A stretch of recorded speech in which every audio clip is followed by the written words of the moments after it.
Assalamualaikum warahmatullahi wabarakatuh. Perkenalkan, saya Sukma Wijaya dari Prodi D3 Keperawatan Bengkulu, Poltekkes Kemenkes Bengkulu, NIM PN 5120220081. Baiklah teman-teman, di sini saya akan menjelaskan sedikit tentang sejarah kesehatan jiwa dan teori PEPLAU. Selamat menyaksikan. Baiklah teman-teman, langsung saja ada sejarah perkembangan keperawatan jiwa, yaitu daripada zaman Mesir kuno, gangguan jiwa dianggap disebabkan karena adanya roh jahat yang bersarang di otak. Oleh karena itu, cara menyembuhkannya dengan membuat lubang tengkorak kepala untuk mengeluarkan roh jahat yang bersarang di otak tersebut. Pada zaman Yunani, gangguan jiwa sudah dianggap suatu penyakit. Upaya pengobatan dilakukan oleh dokter dan orang yang berdoa untuk mengeluarkan roh jahat. Selanjutnya ada sejarah perkembangan keperawatan jiwa di Indonesia pada zaman kolonial Belanda. Sebelum ada rumah sakit jiwa, pasien ditampung di RSU, yang ditampung hanya mengalami gangguan jiwa berat. Pada tahun 1862, hal sensus 600 penderita gangguan jiwa di Pulau Jawa dan Madura, 200 penderita di daerah lain. Pada tahun 1882, Rumah Sakit Jiwa Bogor pertama di Indonesia di RSJ Lawang pada tahun 1902, Rumah Sakit Jiwa Magelang pada tahun 1923, dan ada pada tahun 1927 di Rumah Sakit Jiwa Sabang di RS ini jauh perawat pasien bersifat isolasi dan penjagaan atau custodial care. Stigma keluarga menjauhkan diri dari pasien. Sejak tahun 1910 mulai dicoba hindari custodial dan destan. Mulai tahun 1930 dimulai terapi kerja seperti menggarap lahan pertanian. Proklamasi Perkembangan Baru Oktober pada tahun 1947 pemerintah membentuk Jabatan Urusan Penyakit Jiwa. Pada tahun 1950 pemerintah memperingatkan Jabatan Urusan Penyakit Jiwa meningkatkan penyelenggaraan pelayanan dan di bawah Depkes. Tahun 1966 BPOJ Direktorat Kesehatan Jiwa, Undang-Undang Kesehatan Jiwa Nomor 3 Tahun 1996 ditetapkan oleh pemerintah. Adanya Badan Koordinasi Rehabilitasi Penderita Penyakit Jiwa BKR PPJ dengan instansi tahun 1973 PP DGJ 1 yang diterbitkan tahun 1975. Sejak tahun 1970-an pihak swasta mulai memikirkan masalah kesehatan jiwa. Ilmu kedokteran jiwa berkembang, adanya subspesialisasi seperti kedokteran jiwa masyarakat, psikiater klinik, kedokteran jiwa usila, dan kedokteran jiwa kehakiman. Program kesehatan jiwa nasional dibagi dari 3 sub dengan prioritas PD Health Promotion, perbaikan pelayanan, pengembangan sistem, establishment, community mental health. Konseptual model keperawatan kesehatan menurut psychoanalytic Frederickson.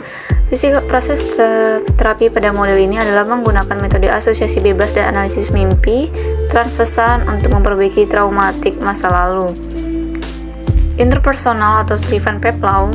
Proses terapi menurut konsep ini adalah build feeling security, trusting relation and interpersonal satisfaction, dan membina kepuasan dalam bergaul dengan orang lain sehingga kalian merasa berharga. Selanjutnya ada Existential Alice Roger. Prinsip dalam proses terapinya adalah mengupayakan individu agar berpengalaman bergaul dan orang lain, memahami riwayat hidup orang lain yang dianggap sukses atau dapat dianggap sebagai panutan.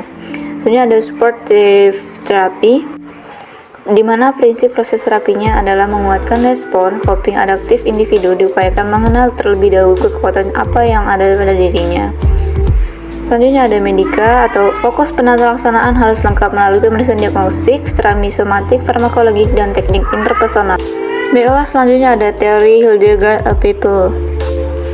Biografi Hildegard of People lahir pada tanggal 1 September 1909 di Reading, Pennsylvania.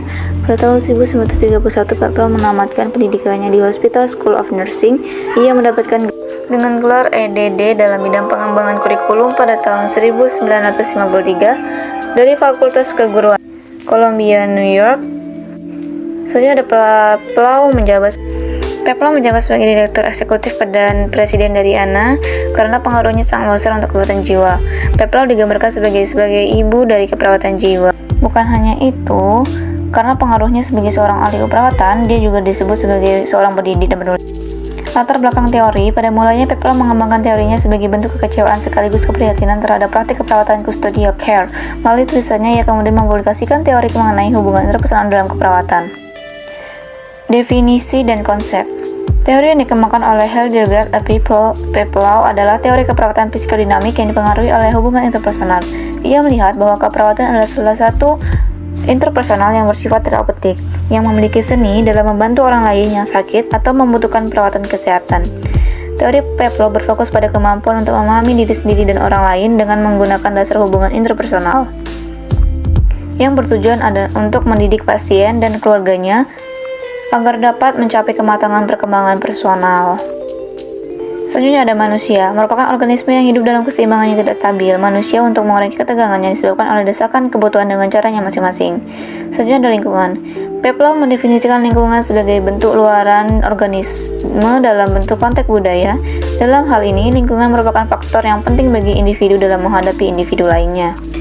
Baiklah teman-teman, itulah tadi materi yang dapat saya sampaikan. Apabila ada salah kata, saya akhiri. Assalamualaikum warahmatullahi wabarakatuh.